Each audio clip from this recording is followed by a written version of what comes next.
So, I'm going to try my hardest during this review to not say his name 3 times, but it's going to be kind of hard to do since his name already appears twice in the title. Fighting a losing battle here. So Beetlejuice Beetlejuice is the sequel to Tim Burton's cult classic that came out back in 1988. Of course, returning to this movie is Michael Keaton, who plays our title character, but also returning with him is also Winona Ryder and Catherine O'Hara.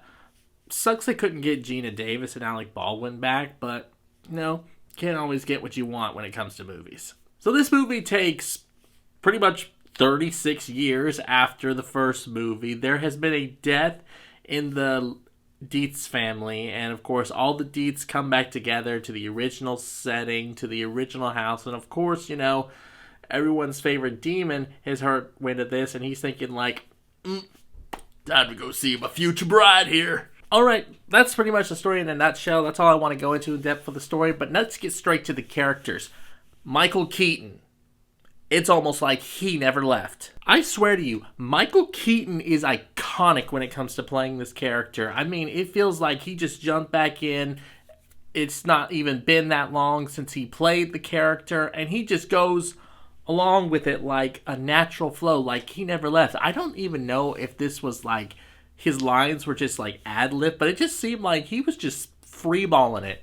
Like, he knew how his character was supposed to be since he had done it already, so he just knows he's got to be rude, grotesque, just try to get Lydia to marry him in any way possible.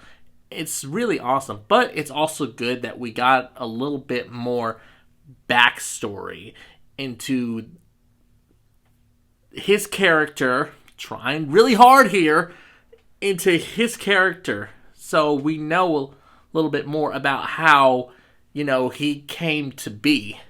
But overall, yes, Michael Keaton, legendary. Also a big shout out, of course, to, the makeup and practical effects team, because I've always loved Tim Burton's practical effects. I know that, some of them can come across as a little bit cheesy, but, I think that's what makes them so great. It's so memorable.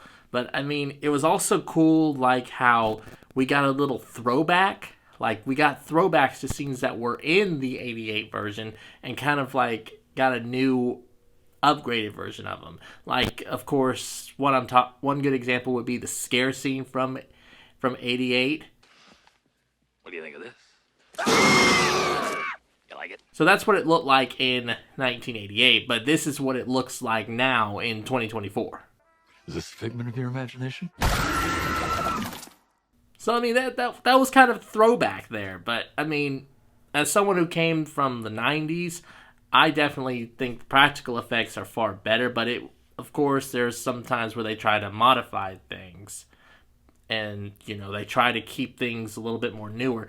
But it's good that they kept practical effects and not just made it all CGI, because then the whole universe would have felt a little disconnected. Jenny Ortega also did a great job. I will be honest, I had my skepticism about her because, of course, we know she's been shot into superstardom after playing Wednesday, so probably thought they'd be a good fit for this character since this is kind of like a goth movie. But I'm glad that they just didn't throw her in there like as Wednesday and then just into trying so hard here, into a Tim Burton, there we go, a Tim Burton universe movie. Since, Tim Burton does love goth style.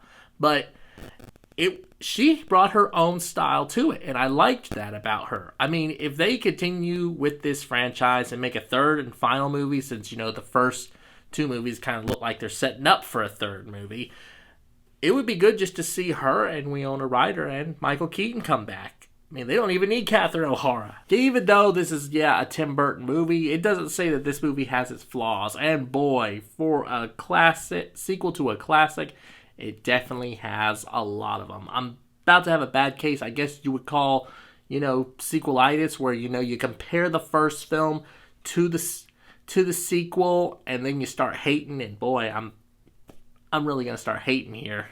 And I'm sorry about that to all the Tim Burton fans. The first movie is pretty much perfection in a bottle. I literally watched that movie so many times, and I still enjoy it to this day and say that there is nothing wrong. I could watch this movie again and still find it enjoyable and keep watching it over and over and over again. The only way you could say that there's something wrong with this movie is that if you're probably just not into it. That said, flip the coin over to the sequel now, and then we have issues. Props to them for not making it the first movie again. That being said, though, the story here is just a big mess. It feels like this movie is just Tim Burton lore. Just so much love for this world, so much love for this universe. It's just like we forget that the story doesn't really even make sense.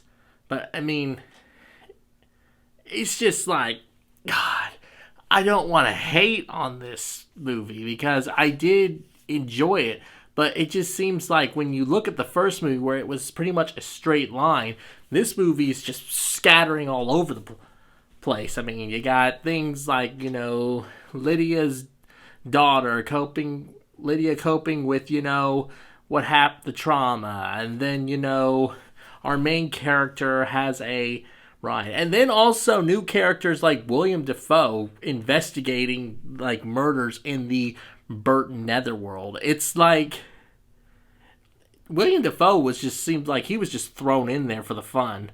But I mean, everyone else is just all over the place, that they kind of have to rely on Michael Keaton to just, carry them on his back. Simply put, if it probably wasn't for Michael Keaton's stellar performance as the main character, this movie probably would have suffered greatly. If he came in on set saying he didn't care, then the movie would have definitely suffered. But he obviously did care, because he turned in probably another really astonishing 30 minutes as this character. Whereas I said the first movie was perfection, this one is not perfection. I'm only going to give the sequel a B+. Not saying, though, it's not worth going to see in theaters. It definitely is if you are into Burton lore. If you are just a big fan of Tim Burton, you probably will love this movie, bad story or not. Alright, well that just about wraps up this review. If you have seen the sequel to Tim Burton's cult classic, please comment here down below what your thoughts were on it. Also, if you like my other videos, you can check out here more on my channel. And always remember to stay epic!